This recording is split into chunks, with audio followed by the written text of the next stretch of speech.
et bon réveil. Merci d'avoir choisi le Morning i24 News pour vous informer ce matin. J'espère que vous avez bien dormi, que vous êtes en pleine forme parce qu'on démarre tout de suite par les grands titres à la une de la presse du Moyen-Orient.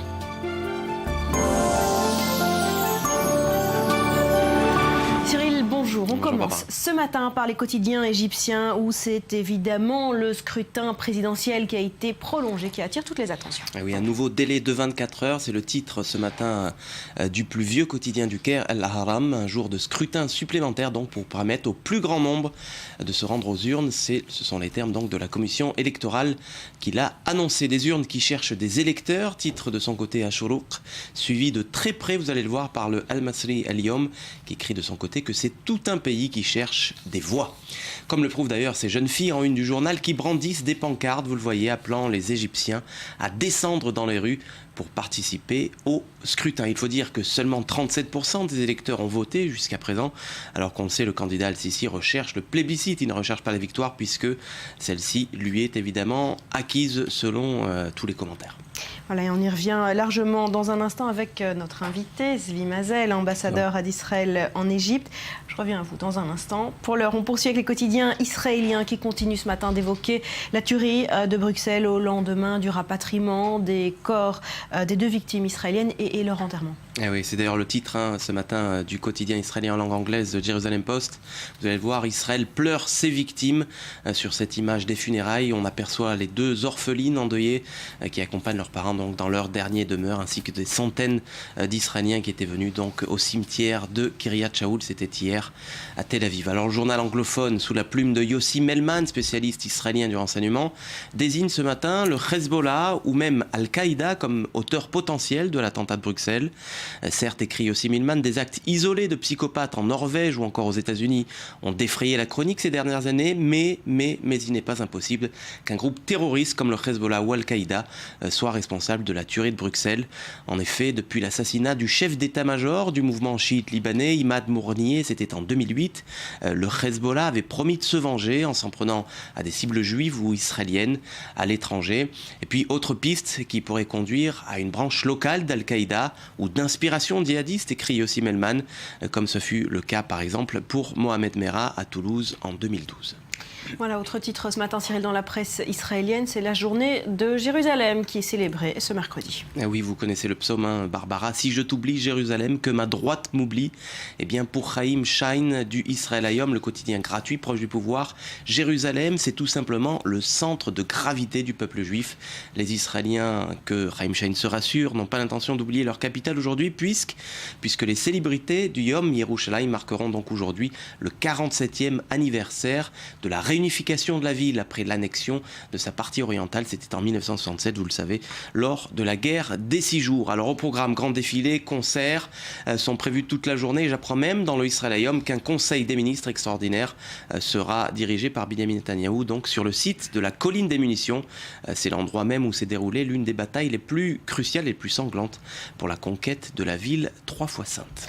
Et on passe au site internet de la presse arabe qui relaie ce matin une rencontre surprenante à Bruxelles. Ouais, oui, tout à fait surprenante. C'est le cas du tout nouveau site d'information qatari dont on a parlé ici, Al-Arabi El-Jadid, le Nouvel Arabe, qui relaie cette information ce matin. C'est donc une première du genre, une conférence sur le renseignement qui se tenait à Bruxelles lundi et qui réunit pour la première fois côte à côte, vous les voyez, un ancien chef de l'espionnage saoudien et un ancien chef du renseignement militaire israélien.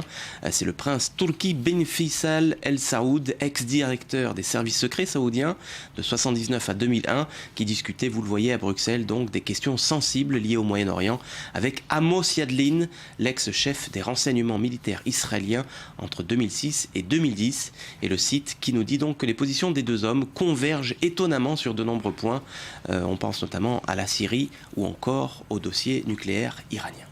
Surprenant et intéressant. On termine par une caricature israélienne sur la difficile lente normalisation entre Jérusalem et Ankara. Et oui, c'est un dessin de presse qui intervient après le mandat d'arrêt émis par la justice turque à l'encontre des officiers supérieurs israéliens dans l'affaire de l'assaut de la flottille du Mavir Marmara en 2010. Et sur cette caricature, vous le voyez, une caricature signée Moshik dans le Yediot Ahronot. C'est le Premier ministre Erdogan en personne qui s'apprête à servir un café au Premier ministre Netanyahou, un café turc, s'il vous plaît, en lui demandant, Monsieur Netanyahou, combien de sel mettez-vous dans votre café turc ? Merci beaucoup Cyril. Restez avec nous puisqu'on parle du scrutin en Égypte à présent. On l'a dit, il a été donc prolongé pour une 3e journée en cause un taux de participation trop bas. Officiellement, les autorités avancent l'argument de trop forte chaleur. Zvi Mazel, diplomate israélien, ancien ambassadeur en Égypte, merci d'être avec nous. Comment vous interprétez cette décision de prolonger le scrutin ? Il n'y a pas assez de votants, c'est tout, je crois. Enfin, tout le monde croyait. Parce qu'il fait trop chaud. Il fait chaud, il fait dans les 40 à 45 degrés. Vous savez, et puis les gens n'ont pas envie de sortir de leur maison, il n'y a pas de doute. Et puis il y a autre chose. L'Égypte, ce n'est pas une très grande démocratie. Je ne crois pas que les peuples croient qu'ils doivent aller voter. Ils espèrent toujours que quelqu'un viendra, quelque chose sera fait et tout ira bien. Et aussi, les gens en Égypte croient que les résultats sont connus d'avance. C'est Abdel Fattah el-Sisi qui va gagner. Alors pourquoi se déplacer de la maison à 45 degrés ? Il y a un mélange de raisons pour expliquer ça. Il n'est soudainement plus aussi populaire qu'on le dit ? Il est populaire, il n'y a pas de doute. On a vu ça pendant les 3-4 derniers mois. Il est populaire et le fait est que les Égyptiens, quand ils voulaient lutter contre les frères musulmans, les chasseurs de pouvoir, ils sont descendus par des millions dans la rue, ils ont fait ce qu'ils ont fait. Maintenant, ils savent que les jeux sont faits d'avance, que Sisi va prendre et ils vont donner à Sisi leur confiance, peut-être à 40 ou 43%. Après, aujourd'hui... La participation sous l'élection qui avait élu Morsi était de 52%. C'est ce que souhaitent atteindre les autorités ? Il parlait de 40 millions. 40 millions, ça fait 66%. On n'y arrivera pas. Hein. C'est impossible, absolument pas. Mais je crois que c'est important finalement. Maintenant, ok, on peut parler de tout ça parce que c'est l'ordre du jour. Mais il va gagner, n'est-ce pas ? Il va gagner et il va diriger le pays. Est-ce qu'il va réussir ? Est-ce qu'il va faire quelque chose qui changera la vue, le futur de ces pays ? C'est ça le problème. Donc, il y a beaucoup de défis qui attendent. Il y a beaucoup de défis et c'est pas agréable pour lui. Il voulait être plébiscité par ces élections. Pour lui, ces élections étaient un plébiscite. Voilà, le peuple le veut et moi, j'arrive, un homme fort, je vais diriger ces pays. Mais d'ailleurs, il faut quand même ajouter quelque chose. Cet homme n'est pas bête du tout.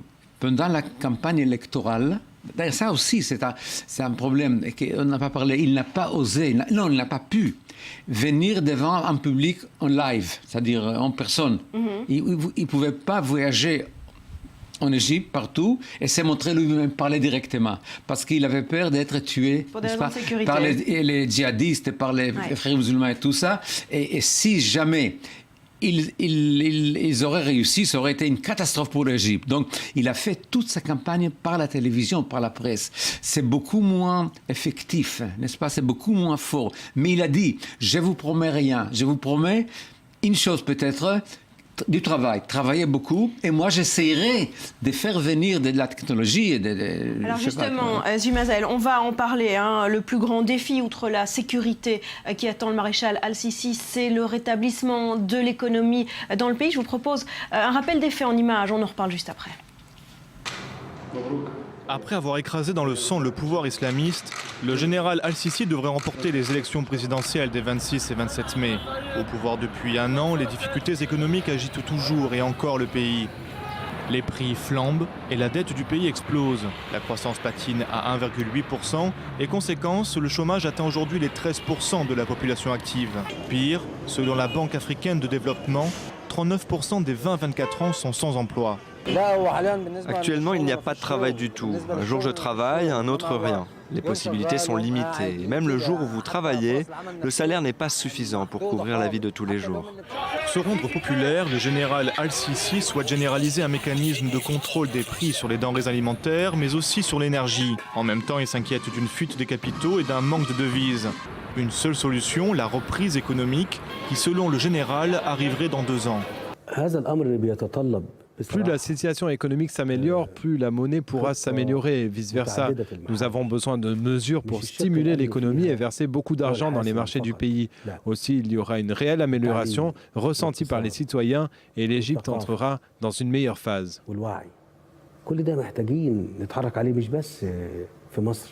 Suivant les conseils du FMI, de la Banque mondiale et des pays du Golfe, Abdel Fattah al-Sisi a lancé un grand programme de libéralisation, marqué notamment par l'ouverture du marché des télécoms à la concurrence.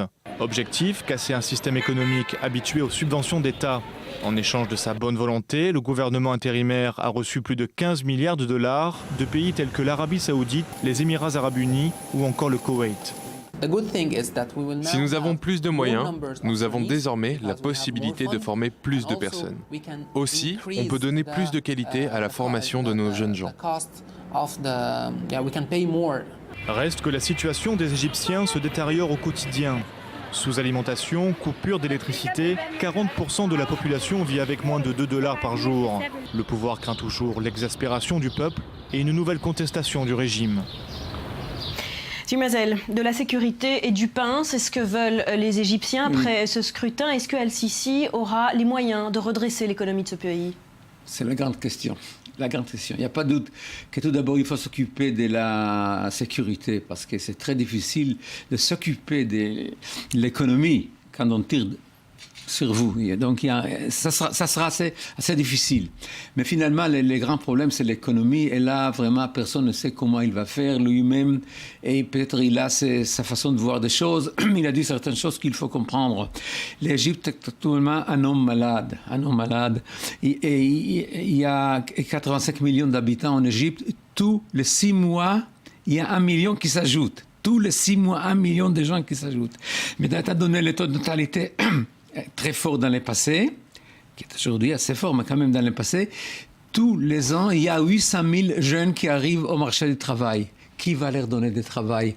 Combien d'investissements faut-il faire en Égypte pour que tout le monde travaille et puis continue à se développer, n'est-ce pas? Parce qu'on veut développer ces pays. On veut les rendre au niveau occidental, enfin. Alors l'investissement extérieur, est-ce que Sisi peut compter dessus, occidental, américain notamment? Et pour l'instant, il y a des problèmes. Sisi ou l'Amérique et puis aussi l'Union européenne, donc l'Ouest se trouve en conflit avec Sisi. L'Ouest voit l'Égypte comme un pays qui devait donner un exemple de démocratie. Eh bien, il n'y a pas de démocratie ni en Égypte ni en Orient et il faut sauver l'Égypte des frères musulmans et des djihadistes. Et là, l'Europe et l'Amérique d'Obama ne comprennent pas et c'est un problème pour Sisi. Sisi, dans chacun de ses interviews à la télévision, a dit « Je vous prie, j'ai besoin de vous, j'ai besoin de l'Ouest. » C'est un grand pays, l'Égypte. On aime l'Ouest, on veut de la technologie, on veut des investissements, on veut se développer, vous êtes nos partenaires. Mais de l'autre côté, il commence à faire des affaires avec la Russie parce qu'il n'a pas le choix, il doit quand même faire marcher ces pays. Donc il y a un problème pour Sisi. Sur la sécurité, Zvi Mazel, est-ce que ce régime du tout répressif qu'il a mis en place va se poursuivre après son élection? Je ne crois pas. J'ai étudié ces problèmes, j'ai essayé de comprendre. Ce n'est pas encore un régime répressif. Je ne crois pas qu'il va imposer un régime répressif à la façon Nasser et même Moubarak dans les prochains mois, quand il aura gagné les élections, il sera président. L'époque est différente, l'homme est différent, les buts sont différents, tout est différent. Et puis Sisi, il sait très bien que son alliance avec le peuple égyptien est inconditionnelle. Si un régime répressif est vraiment imposé sur le pays, si la police commence à torturer les gens, à fermer les journaux, les gens descendront dans la rue. Et il y aura peut-être la guerre civile, je ne sais pas quoi. Il aura peu de temps pour appliquer ces réformes? Non, à mon avis, le peuple va lui donner 2-3 ans, quelque chose comme ça, à condition qu'il y ait un minimum convenable de démocratie, de liberté. Pour l'instant, la presse est assez libre. Il y a des problèmes, il n'y a pas de doute. Parce qu'il y a quand même des attaques terroristes, il faut suivre, il faut avoir un mécanisme de renseignement très important et répressif un peu, n'est-ce pas? Mais lui, il veut montrer, n'est-ce pas, à l'Égypte, à l'Occident, qu'il fait quelque chose de l'Égypte qui est le plus grand, le plus important pays du monde arabe. Il n'y a pas de doute. Mais pour l'instant, donc, il n'a pas l'aide de l'Occident. Le défi est énorme. Il y a beaucoup de gens qui disent que l'Égypte s'est foutu pour pour toujours. On ne peut pas le dire parce que si on perd l'espoir, qu'est-ce qu'il reste? Mais il n'y a pas de doute, il a un travail extrêmement dur et difficile. Pour finir rapidement, le mot de la fin pour ses relations avec Israël. Quel choix va adopter le général Sissi? Écoutez, j'ai résumé dans un article que j'écris de 3 jours. Dans le Jérusalem Post, pour tous les Jérusalem intéressés. Post, vous savez. Ses positions dans tous les domaines, et aussi d'Israël, bien entendu, aussi l'islam, la démocratie, on pourra en parler si vous voulez. Ses paroles en ce qui concerne Israël ont été extrêmement modérées. Il a dit finalement que la paix, les traités de paix, est stable, est accepté par le peuple égyptien. C'est la première fois qu'on entend ça. Ça, c'est très important, mais pourtant, il veut la paix, il veut qu'un État palestinien soit établi, mais il croit que sans la paix et la stabilité dans la région, impossible de travailler. Donc, il veut la paix, il veut maintenir les relations avec Israël, ce qui sera pratiquement dans l'avenir, on ne sait pas, on va voir, mais quand même, il y a d'espoir. Merci beaucoup, Zvi Mazel. Les résultats attendus avant le 5 juin. Et on parle après un nouveau journal de la journée de Jérusalem, fêté aujourd'hui en Israël.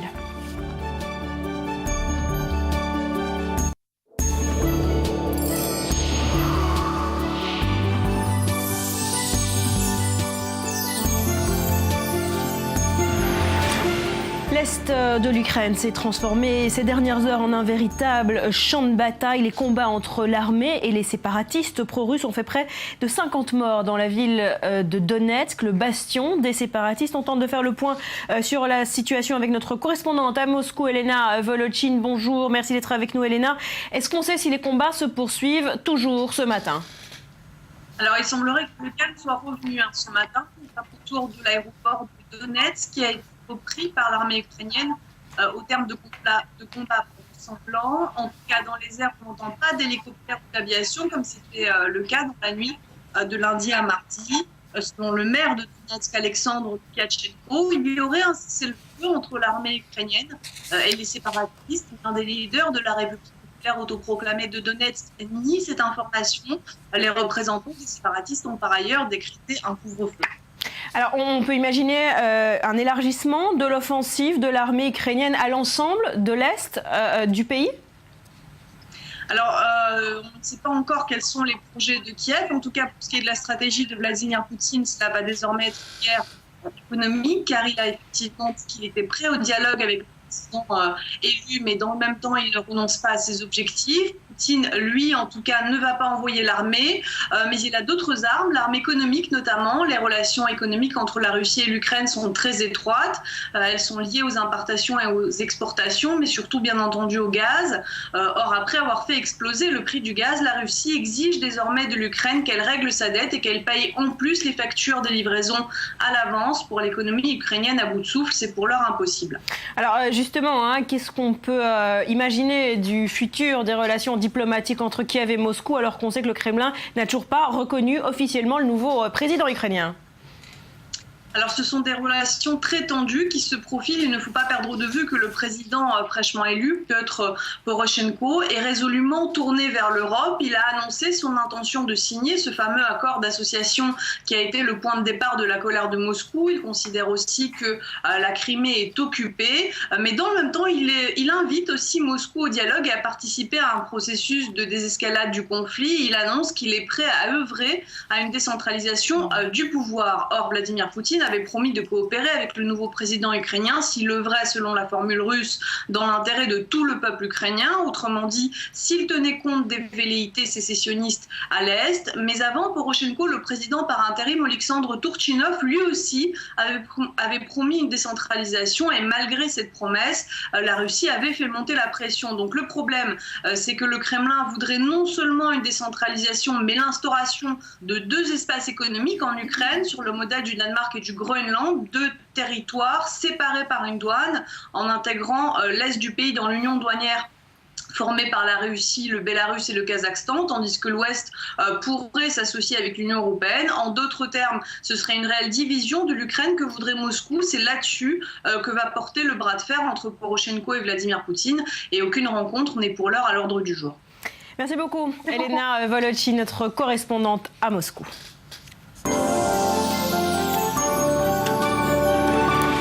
retour dans la région ce mercredi, Israël célèbre la journée de Jérusalem, une journée qui célèbre la réunification de la ville en 67 après la guerre des 6 jours. On en parle avec vous, Daniel Haïk, bonjour. Bonjour. Merci d'être avec nous, consultant i24 News pour les questions de société israélienne. Alors qu'est-ce qu'on pourra voir aujourd'hui dans les rues de Jérusalem ? Il y a plusieurs cérémonies officielles. D'abord des cérémonies de souvenir à la mémoire des soldats, en particulier la brigade des parachutistes qui ont combattu pour la libération, en fait la conquête de Jérusalem qui a été donc réunifiée le 7 juin 1967. Cela va se dérouler sur la colline des munitions, un haut fait des combats de la guerre des 6 jours. Il va y avoir aussi des cérémonies, une séance exceptionnelle à la Knesset, et puis aussi une cérémonie assez particulière qui rendra hommage aux Juifs éthiopiens qui ont décidé de venir en Israël. Pourquoi ? Parce que les Juifs éthiopiens, dans leur perspective, dans leur approche du judaïsme, eh bien, l'un des symboles marquants, c'était la montée vers Jérusalem. Et on sait que les Juifs éthiopiens, dans les années 84 et 90, par 2 vagues successives, sont venus en Israël en marchant parfois pendant des milliers de kilomètres du Soudan vers l'Égypte et en essayant de rejoindre la terre d'Israël. Pour eux, leur objectif, c'était d'arriver à Jérusalem. Et donc, on associe leurs souvenirs, les souvenirs de ceux qui sont morts. Ils ont été très nombreux à mourir en chemin sur la route de Jérusalem à cette journée tout à fait particulière. Alors, voilà pour les cérémonies officielles en tout cas, du côté de la population, est-ce qu'on sait qui est le profil type de celui qui va célébrer cette journée de Jérusalem ? Est-ce que c'est un positionnement politique de fêter la réunification de Jérusalem ? Écoutez, la journée de Jérusalem au début était une journée consensuelle. Lorsque Jérusalem a été réunifiée, on peut dire qu'il y avait une euphorie tout à fait, on va dire presque messianique dans l'ensemble du peuple. Les gens religieux et non religieux aussi avaient le sentiment d'une véritable libération donc c'était tout à fait consensuel de célébrer la journée de Jérusalem. Par la suite, eh bien effectivement, ça s'est transformé en une journée à caractère un peu plus politique. On va dire que par exemple cet après-midi dans les rues de Jérusalem, eh bien il va y avoir un défilé de jeunes de la mouvance sioniste religieuse, plus nettement à droite dans l'échiquier politique israélien, qui vont brandir des drapeaux israéliens. Cette jeunesse de la droite israélienne sont des images de l'année dernière. De personnes, des dizaines de milliers de jeunes qui vont brandir les drapeaux, traverser Jérusalem et vers le mur occidental qui est le symbole donc de la réunification. Mais ça veut dire quoi, Daniel ? Ça veut dire qu'aujourd'hui cette réunification de Jérusalem ne fait plus consensus au sein de la société israélienne ? Oui, ce consensus s'est brisé. Il s'est brisé par la force des choses, on va dire, en particulier depuis le processus d'Oslo, en particulier depuis le fameux sommet de Camp David en juillet 2000, où Ehud Barak, qui était alors Premier ministre, a proposé la partition de Jérusalem, a proposé de partager la ville entre les Juifs, entre les Israéliens et les Palestiniens. Depuis, il y a donc une forme, le consensus n'est plus à l'ordre du jour à Jérusalem, et il y a, c'est surtout ce public sioniste religieux et, on va dire, le public de la droite israélienne qui célèbre cette journée de Jérusalem. Il faut peut-être le rappeler également qu'aujourd'hui, Jérusalem, aux yeux du droit international, en tout cas, garde un statut indéfini. Oui, Jérusalem n'est pas reconnue. Jérusalem, capitale de l'État d'Israël, est capitale uniquement pour l'État d'Israël. Il n'y a quasiment aucun État au monde qui a reconnu Jérusalem comme capitale de l'État d'Israël. Il n'y a aucune ambassade d'aucun pays au monde en Israël, si je ne m'abuse, peut-être une ambassade du Costa Rica, qui, si je ne m'abuse, qui siège à Jérusalem. Toutes les autres ambassades sont à Tel Aviv. Et donc il n'y a pas de reconnaissance de Jérusalem comme capitale une et indivisible de l'État d'Israël selon le narratif israélien. Il faut rappeler une chose aussi, un point historique important. C'est que Jérusalem a été réunifiée à la suite d'une démarche tout à fait particulière. Au début de la guerre des 6 jours, on sait que les Israéliens, on va dire, pressés par l'Égypte et pressés par l'armée de Nasser, avaient provoqué, on va dire, le début de la guerre des 6 jours en détruisant l'armée de l'air égyptienne.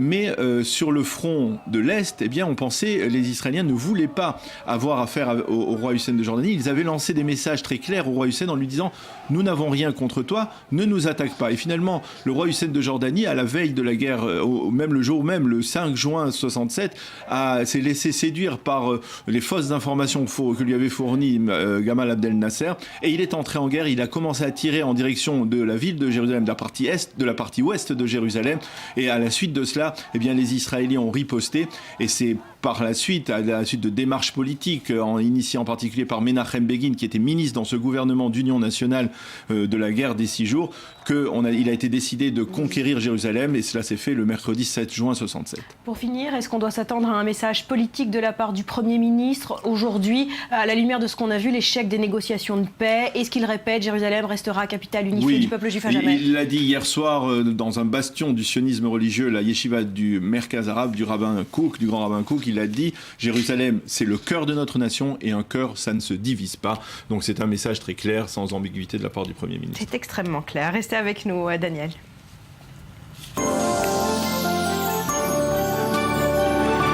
L'actualité internationale en quelques clics à présent, c'est avec vous. Betsabé, on commence par cette histoire qui bouleverse la France, et le moins qu'on puisse dire, l'affaire Big Malion Copé. Oui, la France va décidément de mauvaises surprises. En mauvaise surprise, le président de l'UMP et leader donc de l'opposition en France est accusé de plusieurs indélicatesses qui l'ont poussé à démissionner. Et comme dans toutes ces affaires politico-frico-douteuses, eh bien les faits sont complexes. Alors le quotidien Le Monde fait le point avec sa session de rattrapage qui est intitulée « Si vous n'avez rien suivi, ou plutôt compris, à l'affaire Copé-Big Malion ». Alors l'article revient évidemment sur ces facturations faramineuses des meetings de campagne de l'ex-président Sarkozy faites à une filiale de la société donc Big Malion. Alors Big Malion, qu'est-ce que c'est ? Eh bien, c'est une boîte de com fondée par 2 jeunes gens très proches, enfin ils étaient jeunes à l'époque, ils sont un peu moins maintenant, très proches de Jean-François Copé. Non seulement ces factures révélées par l'hebdomadaire Le Point atteignaient parfois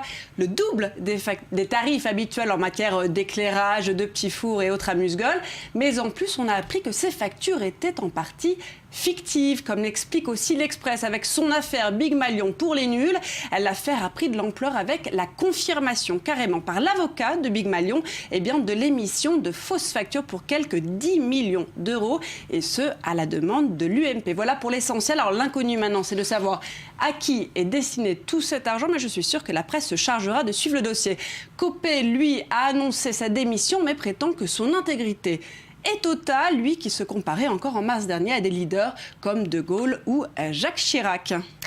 Allez, on passe au Pakistan présent, Betsabé, où une jeune femme a été lapidée à mort. Oui, ça s'est passé dans la région du Lahore, et les médias du monde entier racontent cette histoire. Elle était âgée de 25 ans, elle était enceinte de 3 mois. Elle a été lapidée à coups de bâton et de briques par sa propre famille pour avoir marié l'homme qu'elle aimait. Alors parmi les assaillants, son père, ses 2 frères et son ancien fiancé, en tout une douzaine d'hommes qui l'ont battue. C'est ce qu'on appelle au Pakistan un crime d'honneur, puisqu'en fait sa famille l'accusait l'homme de l'avoir kidnappée. Alors elle a été frappée à maintes reprises à la tête, elle est morte à l'hôpital. Son mari, lui, a réussi à s'échapper. Le Times of India nous rappelle tristement que l'année dernière, 900 Pakistanaises ont été tuées dans des crimes d'honneur, comme ils l'appellent, de ce genre. En Iran, l'ayatollah Ali Khamenei décrète un baby-boom. Voilà, la nouvelle est toute fraîche, elle nous vient directement de l'agence de presse Reuters. Il s'agit d'un plan en 14 points qui vise à doubler la population, qui est actuellement quand même de 76 millions d'habitants. Mais enfin, l'Iran, c'est un grand pays. Alors, parmi les mesures, le régime iranien met un terme à la contraception gratuite pour les femmes, dans le but, bien sûr, de les encourager à faire plus d'enfants. On espère que ça ne va pas les décourager à faire autre chose. Les Iraniennes sont également invitées à renoncer à leur activité professionnelles et à rester à la maison. Et si elles pouvaient concentrer leurs efforts sur le repas du soir, ce serait encore mieux. Mais ça vient de moi. Alors tout cela devrait permettre, selon le guide suprême, d'aller à l'encontre, je cite, des aspects indésirables d'un mode de vie occidental. Alors ça fait pas mal de temps qu'on essaie de rebooster ces naissances. Ça a été prôné notamment pas mal par Ahmadinejad, l'ex-président iranien. Et on reste sur le thème des enfants, Bethabé, mais cette fois on parle de lutte contre le sexisme. C'est un peu l'inverse de l'ayatollah. Hein. Oui, effectivement, et c'est en Europe, alors c'est en Espagne, même au Pays Basque. Alors c'est sur le site de Courrier International que j'ai trouvé cette info plutôt délicieuse, surtout comparée aux précédentes. Cette année, le ministère de l'Éducation a testé un plan de mixité. Alors, en quoi ça consiste, Barbara ? Eh bien, dans une cinquantaine d'établissements dits tests, eh bien, les espaces de jeu de la récré donc, ont été réorganisés afin d'éviter la répartition sexiste des zones de loisirs. Est-ce que vous vous souvenez qu'en gros, vous avez les garçons au milieu de la cour qui jouent au ballon et les filles dans le coin qui se sont un petit peu habituées à ça ? Eh bien, le projet consiste maintenant à délimiter 3 zones respectives. Chacune des zones a un jeu et tous les jours, on change le jeu de cette zone. Eh bien, l'expérience a marché. Apparemment, les enfants se sont bien amusés. La vie en communauté marche encore mieux qu'avant. Et les écoles ont concentré même leurs efforts sur du matériel un peu plus différent que des ballons de football, donc des frisbees, des diabolos. Et résultat, tout se passe bien. Du coup, eh bien, l'expérience va s'agrandir. L'année prochaine, elle passera à 150 établissements. Voilà comment on lutte contre la discrimination des sexes à la cour de récré. Jouent ensemble à tous ces jeux-là ? Non, alors là, on n'en est pas là. Ah, voilà, c'est ça, la grande question. Non, mais après, il va y avoir des accusations des parents d'élèves qu'on pousse les filles et garçons à être ensemble. On continue de parler d'enfants, de bébés cette fois. Une info qui peut peut-être intéresser tous les parents qui nous regardent. On parle de chair de méduse dans les couches culottes. L'info ne nous vient pas de très loin. Elle est israélienne. En fait, c'est une invention dite écologique que s'apprête à commercialiser une start-up israélienne appelée Cineal. Alors, l'idée, c'est de mettre de la chair de méduse au pouvoir super absorbant dans les couches culottes. Alors cet avantage, c'est la recette écologique évidemment. Les couches culottes jetables mettent aujourd'hui en général 1 à 2 siècles, et oui, pensez à ça quand vous les utilisez, à se désagréger. Et bien là, avec cette trouvaille, le processus est réduit à un seul petit mot. Alors en fait, la chair de méduse n'est pas utilisée à l'état pur. Hein. Je vous déconseille d'aller pêcher vos méduses. Voilà, je vous déconseille d'essayer d'en faire vous-même, d'utiliser des Huggies ou une autre marque et de mettre des méduses dedans. Elle est mélangée en fait à un composant biologique. Et alors le cocktail final qui a été trouvé s'appelle l'hydromage et il est donc doté d'une super qualité d'imprégnation. Alors bien sûr, l'utilisation ne s'arrête pas aux couches culottes, hein, on peut imaginer beaucoup d'autres utilisations, à savoir par contre si les clients potentiels seront intéressés par cette idée. Daniel, on a 10 secondes, mais vous avez passé l'âge de vous préoccuper des couches culottes. En tout cas, vous savez que les méduses arrivent toujours au début de l'été. C'est vrai. Eh bien, on va pouvoir leur trouver une occupation. Et bientôt pour acheter les couches sur la plage. Merci beaucoup à tous les deux. À suivre dans le Morning, le couple d'Israéliens assassinés dans l'attentat terroriste au musée juif de Bruxelles a été inhumé hier soir dans la banlieue de Tel Aviv. On fera également le point sur l'enquête juste après un nouveau journal.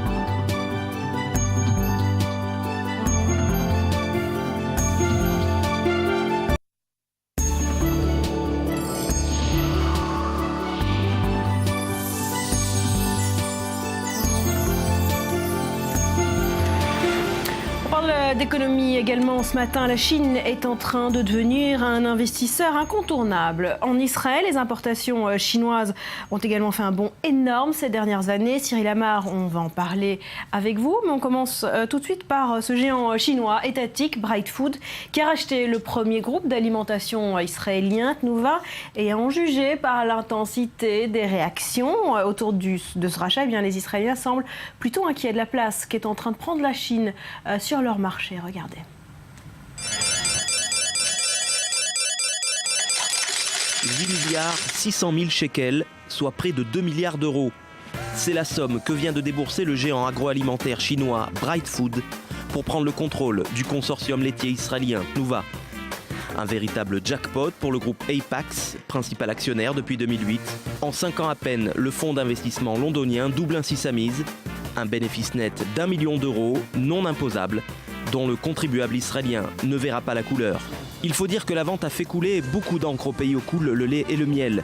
Parlementaires travaillistes et producteurs laitiers ont manifesté côte à côte en février dernier pour protester contre ce qu'ils considèrent être une atteinte à la sécurité alimentaire des Israéliens. Je crains qu'Israël ne soit pas une nation start-up, mais une nation jackpot.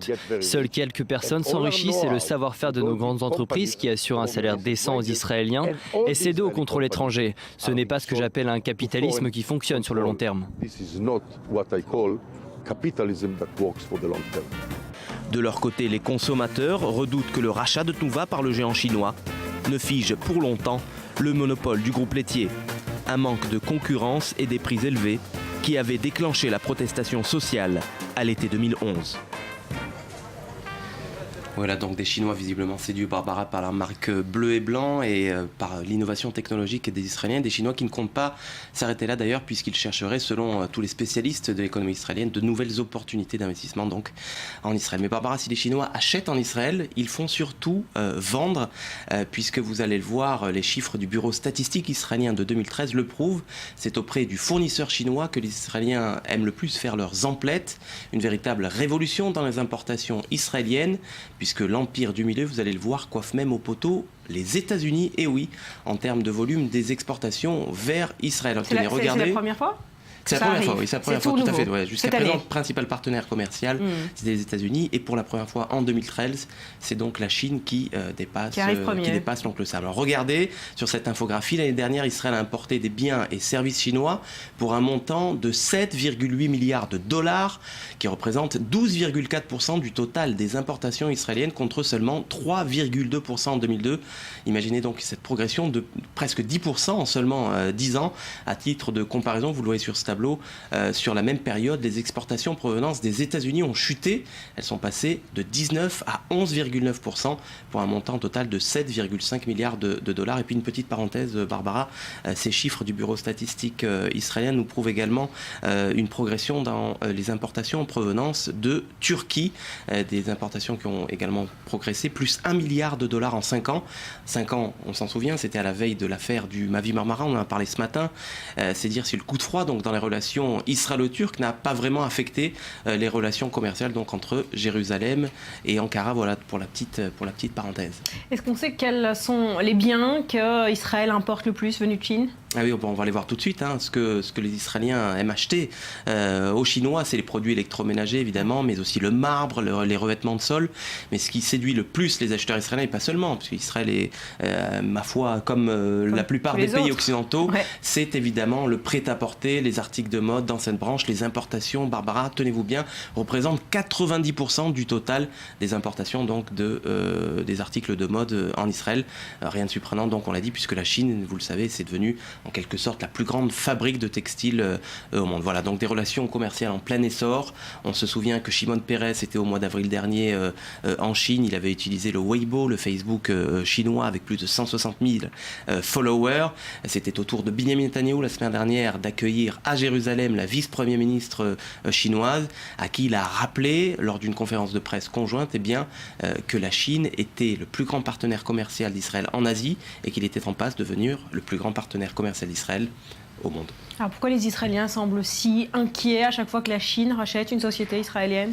C'est pas la première fois que la Chine rachète une société. Il y a une volonté chinoise de s'approprier, certains diront, les détracteurs diront, de piller les nouvelles technologies israéliennes. Pékin est visiblement séduit donc par l'innovation, par la nation start-up d'Israël. Inquiet pourquoi ? À tort, diront certains, puisque la société Tnuva qui vient d'être rachetée était déjà sous le contrôle d'un fonds d'investissement londonien, IPAC, depuis 2008, inquiet parce que peut-être le partenaire géopolitiquement n'est pas tout à fait l'allié d'Israël et ne répond pas directement aux intérêts politiques ou géopolitiques d'Israël dans la région. On pense notamment à l'Iran ou à la Syrie, desquels la Chine dans ses alliances politiques. est l'allié. Oui, tout à fait. Merci beaucoup Cyril, restez avec nous.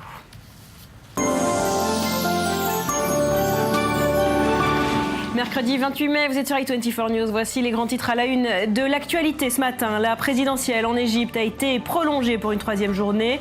En cause, un taux de participation trop bas, seulement 37%. L'ex-chef de l'armée Abdel Fattah al-Sisi est assuré de l'emporter mais recherche un véritable plébiscite. Ce mercredi, Israël fête la journée de Jérusalem, une journée qui célèbre la réunification de la ville en 67 après la guerre des 6 jours. Une célébration récupérée par la droite israélienne. Jérusalem, je vous le rappelle, n'est toujours pas reconnue par le droit international comme la capitale israélienne. Mira et Emmanuel Riva, assassinés au musée juif de Bruxelles, ont été inhumés hier soir dans la banlieue de Tel Aviv. Le couple était en Belgique pour célébrer ses 18 ans de mariage et laisse derrière lui 2 filles, âgées de 15 et 16 ans. De son côté, la police belge a annoncé avoir arrêté un suspect. Et puis l'Est de l'Ukraine se transforme en un véritable champ de bataille. Les combats entre l'armée et les pro-russes ont fait près de 50 morts à Donetsk, bastion des séparatistes. L'armée, qui a d'ailleurs obtenu du nouveau président une liberté d'action totale, a entamé des offensives dans 2 autres villes de l'Est de l'Ukraine. Le président russe Poutine a appelé à un arrêt immédiat des violences.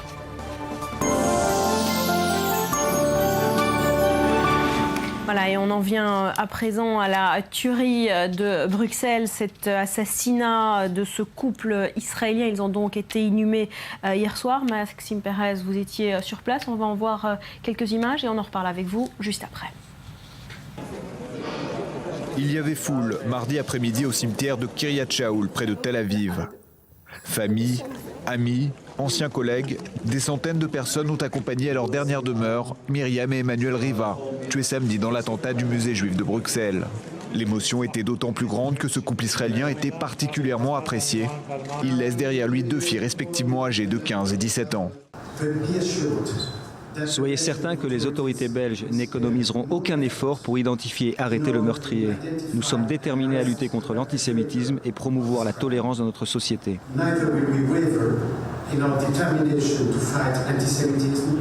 En Belgique, le parquet fédéral a démenti les rumeurs sur la possible arrestation d'un suspect.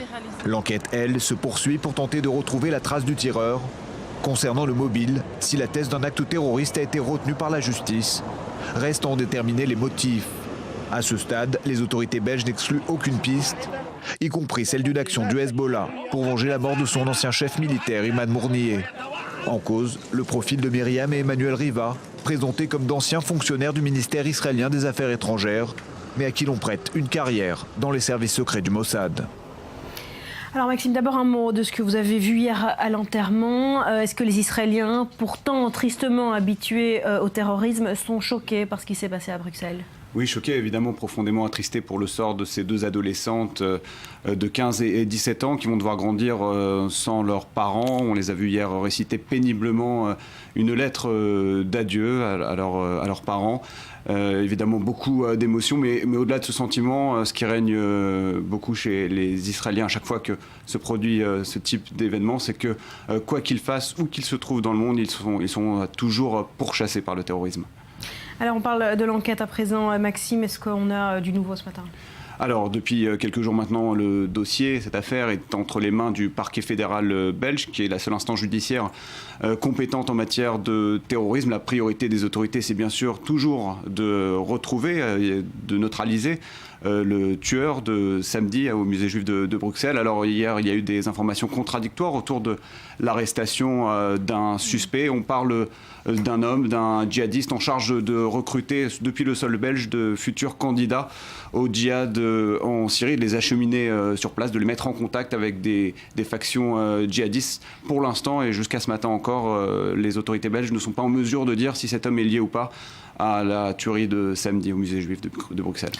On a évoqué dans la presse israélienne notamment le Hezbollah qui pourrait être responsable. Cyril, vous voulez nous en dire un mot ? Oui, c'était un article ce matin qui paraît dans le Jerusalem Post, donc le quotidien israélien en langue anglaise, et qui n'exclut pas effectivement donc la possibilité qui est évoquée dans le reportage de la piste terroriste libanaise, le Hezbollah, donc le mouvement chiite libanais, qui avait déclaré publiquement vouloir venger la mort de son chef militaire, son chef d'état-major, Imad Mournier. C'était en 2008, une opération ciblée qui était attribuée, imputée au Mossad israélien, et que tous les officiers de sécurité à l'étranger donc redoutent encore aujourd'hui, à savoir une vengeance ciblée du Hezbollah contre des hauts fonctionnaires israéliens ou des membres des services de sécurité, ce qui pourrait être le cas, puisque, vous l'avez dit, la presse israélienne a évoqué hier le passé des victimes israéliens.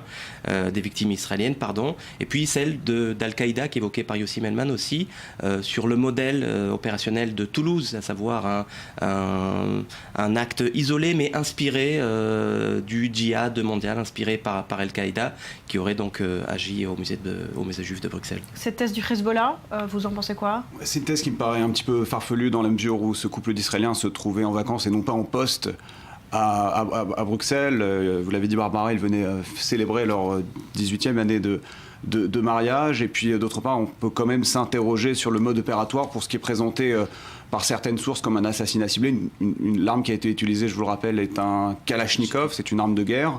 Et pour des éliminations ciblées, on est plus habitué à voir des revolvers silencieux, par exemple.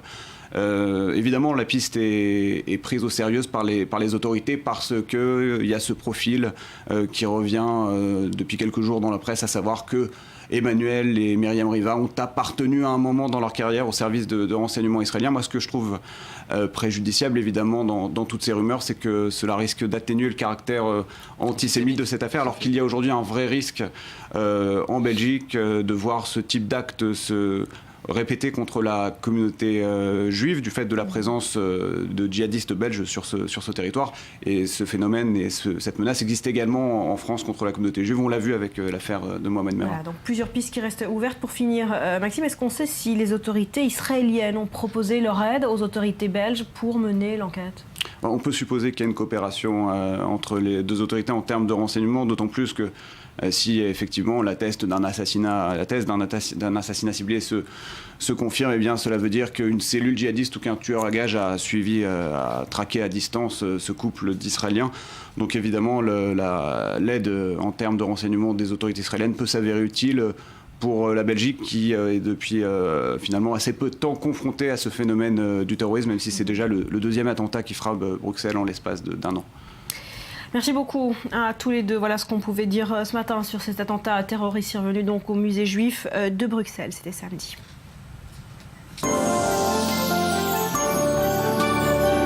Voilà, toute autre chose. À présent, la Fondation Cartier fête ses 30 ans. Elle est devenue incontournable sur le marché de l'art contemporain et fête cet anniversaire en grande pompe et en images. Regardez. Bijoux, montres et accessoires de luxe, Cartier c'est évidemment ça. Mais c'est aussi la Fondation Cartier pour l'art contemporain. Fondation qui depuis 3 décennies déjà s'est donnée pour mission d'élargir la sphère de la création digne d'être exposée en donnant carte blanche à des artistes venus du monde entier. Designers, musiciens, couturiers, mathématiciens et metteurs en scène, le tout dans un cadre original, éclectique et indépendant. La Fondation se veut être à l'origine de nouveaux courants artistiques depuis les années 80 et organise entre autres les soirées nomades et les nuits de l'incertitude. Des rendez-vous qui sortent de l'ordinaire consacrés aux arts de la scène. Contrairement à d'autres marques, Cartier a rigoureusement séparé ses affaires dans le luxe de son mécénat artistique. La Fondation a organisé quelques expositions d'envergure comme celle consacrée en 2003 au Yanomami, indien d'Amazonie, et a dopé la carrière de beaucoup d'artistes dont Philippe Stark et Mark Newson. Vivre l'eau.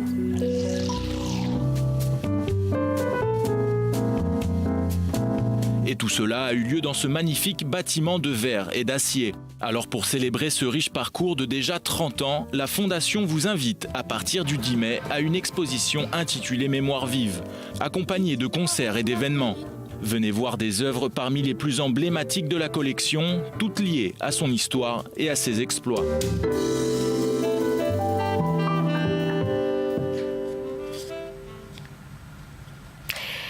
Vous êtes sur le plateau du Morning, on va se quitter pour un nouveau journal, mais juste après, toutes les news people à ne pas rater. Les premières images du mariage de l'année nous parviennent au compte-gouttes Kim Kardashian et Kanye West.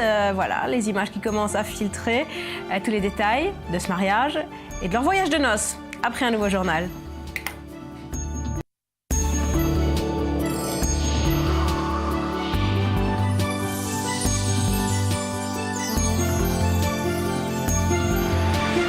On est de retour retour sur le plateau du Morning. Merci d'être avec nous en direct depuis Tel Aviv. Vous voyez derrière moi la mer Méditerranée qui s'agite. Il commence à faire chaud en ce moment en Israël. Mais pour l'heure, direction la toile. Qu'est-ce qui se passe ce matin sur Internet? C'est tout de suite. Et c'est dans la revue du Web.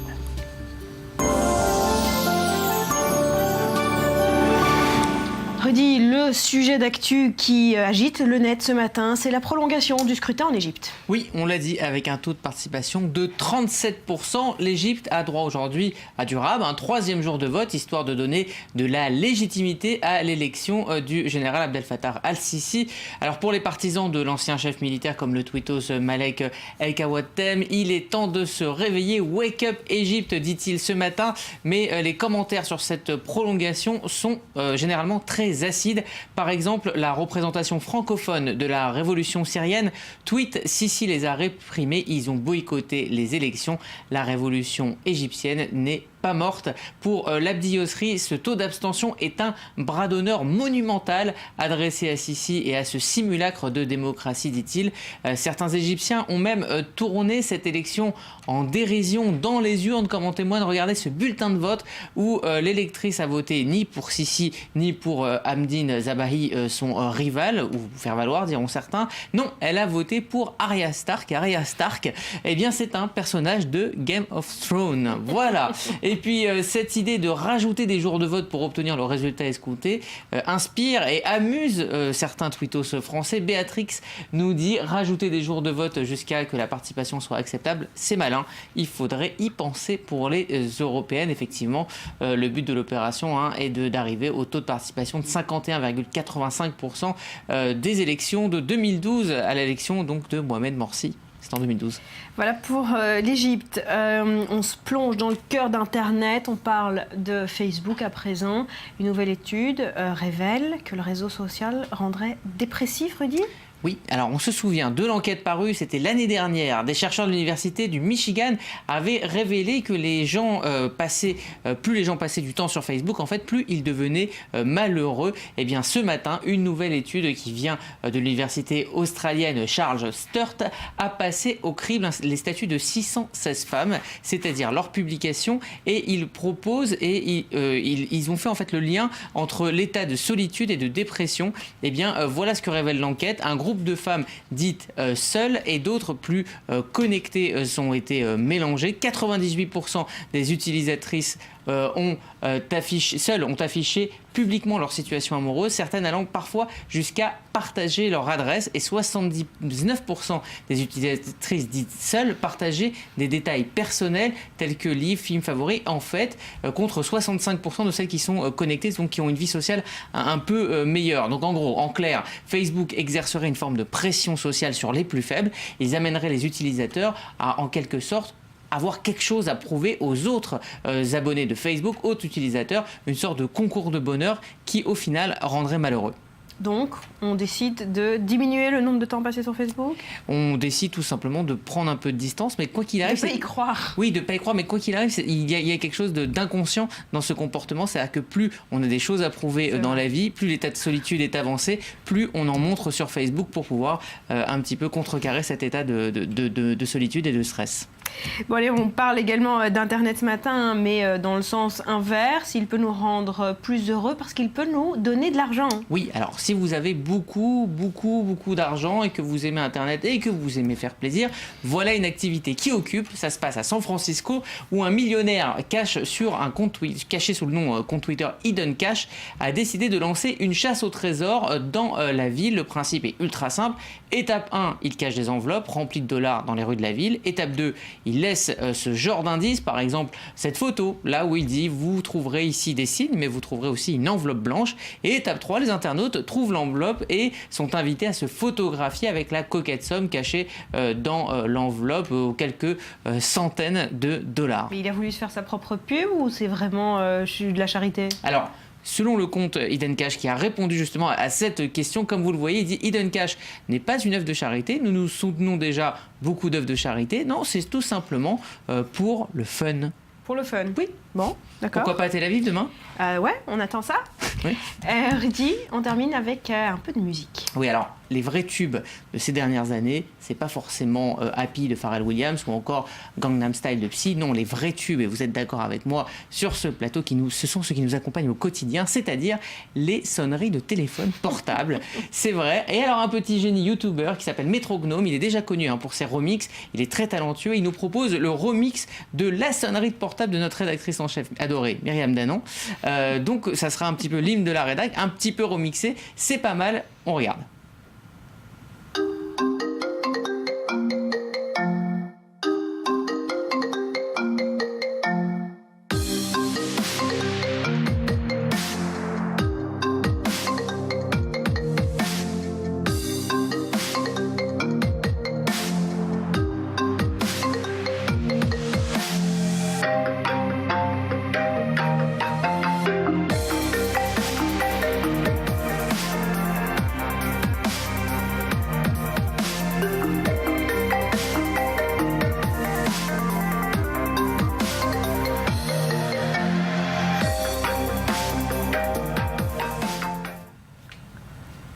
C'est votre goût, moi j'aime pas trop ce que ça donne en version portable. Ouais, déjà que la sonnerie est désagréable, le remix est peut-être pire, c'est vrai.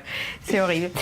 On termine, Rudy, par l'image du jour. Oui, l'image du jour, alors je sais pas, on va la voir. Est-ce que vous reconnaissez cet homme qu'on va voir ou pas? Non, oui, là, pour l'instant c'est moi. Oui, est-ce que vous reconnaissez bon, c'est écrit en même temps dessus. Et oui, ce n'est pas le pape François, c'est bien Justin Timberlake. Il était hier au mur occidental à Jérusalem et donc il a envoyé cette image sur Internet, sur son compte Instagram, en disant que l'émotion du voyage en Israël était tout simplement inoubliable. Il sera donc ce soir en concert au Parc Ayerkon à Tel Aviv.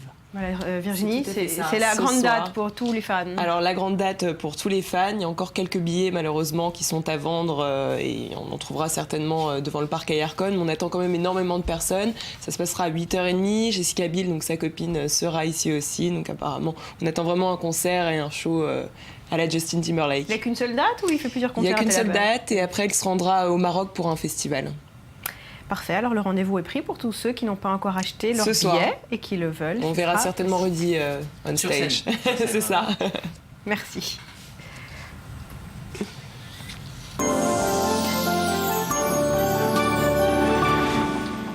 Voilà, et on reste à Tel Aviv. Le célèbre concours de piano classique Arthur Rubinstein bat son plein en ce moment, 38 participants, un exceptionnel niveau d'exigence pour au final un seul vainqueur. Maël Benoliel a suivi les éliminatoires. Qu'ils viennent d'Asie, d'Europe de l'Est, d'Amérique du Nord ou d'Europe occidentale, ces jeunes virtuoses de la musique n'ont qu'un objectif en tête, remporter une des plus difficiles compétitions de musique classique, le concours international de piano Arthur Rubinstein.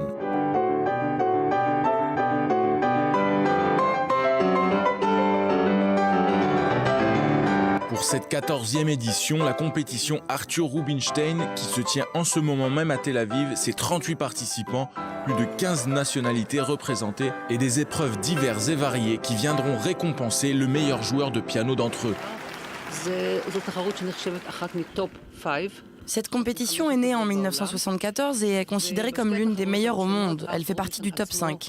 C'est une compétition très difficile qui s'étale sur 3 semaines. Il y a plusieurs prix. Les participants ont entre 18 et 32 ans et tous rêvent de remporter la grande finale. Une compétition difficile qui viendra lancer la carrière de celui ou celle qui la remportera. Le conseil que je pourrais leur donner, c'est juste de profiter de leur musique, de jouer leur récital en oubliant tout le reste. Il y a en Israël et à Tel Aviv en particulier un public chaleureux, alors il faut qu'ils jouent pour eux.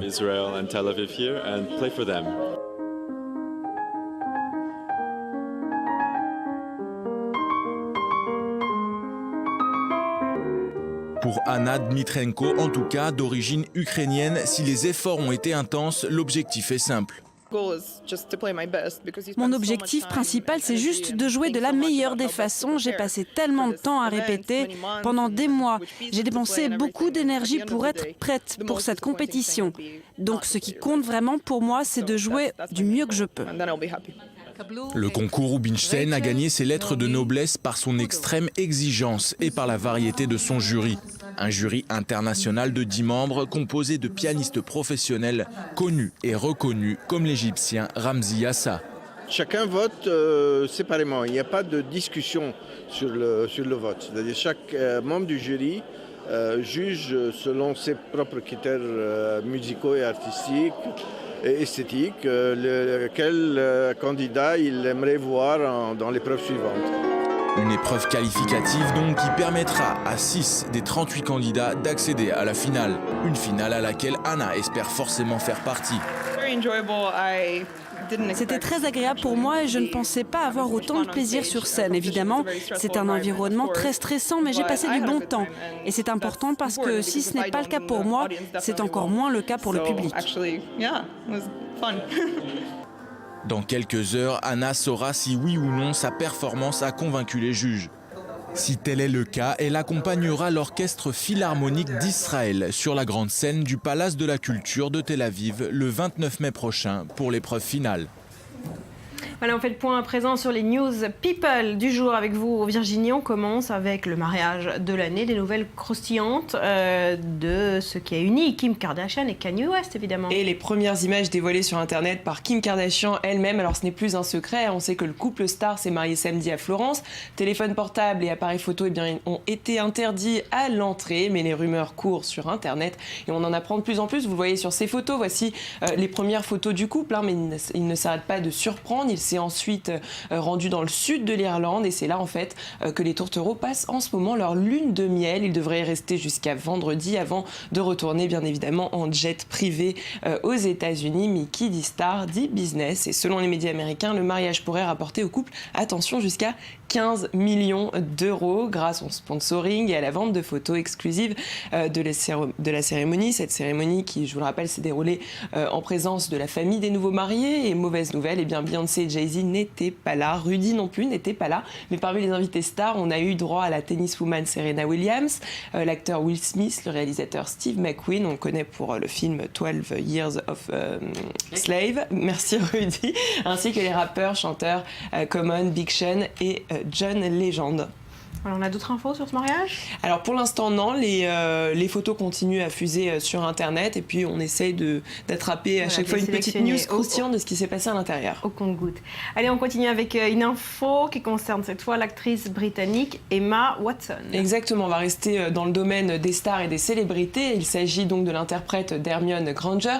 Alors elle vient tout juste d'obtenir le précieux Sésame après ses nombreuses apparitions dans la série Harry Potter. À 24 ans, l'actrice qui n'a pas voulu abandonner ses études pour une carrière de star est aujourd'hui diplômée de la prestigieuse université, je vais y arriver, américaine de Brown dans la catégorie littérature anglaise. L'actrice britannique qu'on a pu récemment apercevoir dans Noé, vous le voyez sur cette affiche, a annoncé l'heureuse nouvelle à ses fans dimanche dernier sur son compte Twitter en postant une photo d'elle où on la voit coiffée du fameux chapeau des universitaires, le motorboard, une fierté pour l'actrice que l'on jugeait souvent incapable de mener une carrière cinéma et des études. Aujourd'hui, elle prouve le contraire. C'est un espoir pour les jeunes qui aimeraient devenir acteurs. Et 5 ans après en fait, son inscription à Brown, la jeune femme dit prendre sa plus belle revanche. Je vois que vous suivez ça avec beaucoup de sérieux. Non mais je sais, mais il a l'air au courant en fait. Vous savez qu'il suit énormément l'actualité. Virginie passe son brevet en même temps que travaille avec 24 News, donc ça fait plaisir. Non, bien vous savez, j'avais eu mon brevet à l'avance, Rudy. Voilà. Ça, allez, on poursuit avec la vidéo qu'il ne fallait pas louper cette semaine. Et oui, pas de Grumpy Cat, Rudy. Désolé, mais Will Ferrell et Chad Smith, le batteur de Red Hot Chili Peppers, ils se ressemblent comme deux gouttes d'eau. Vous allez le voir dans un instant. Les faux jumeaux s'amusent à se faire remarquer sur Internet et puis sur les plateaux télé et ils correspondent par vidéo interposée. Donc il y en a un qui poste une vidéo et puis l'autre qui répond. Ils ont été invités jeudi dernier sur le plateau de Tonight Show de Jimmy Fallon pour un battle de batterie. Je tiens à préciser qu'il s'agit d'une belle action puisque les 4 rounds ont permis de réunir des fonds pour une association de lutte contre le cancer. Je vous propose tout de suite de voir la vidéo.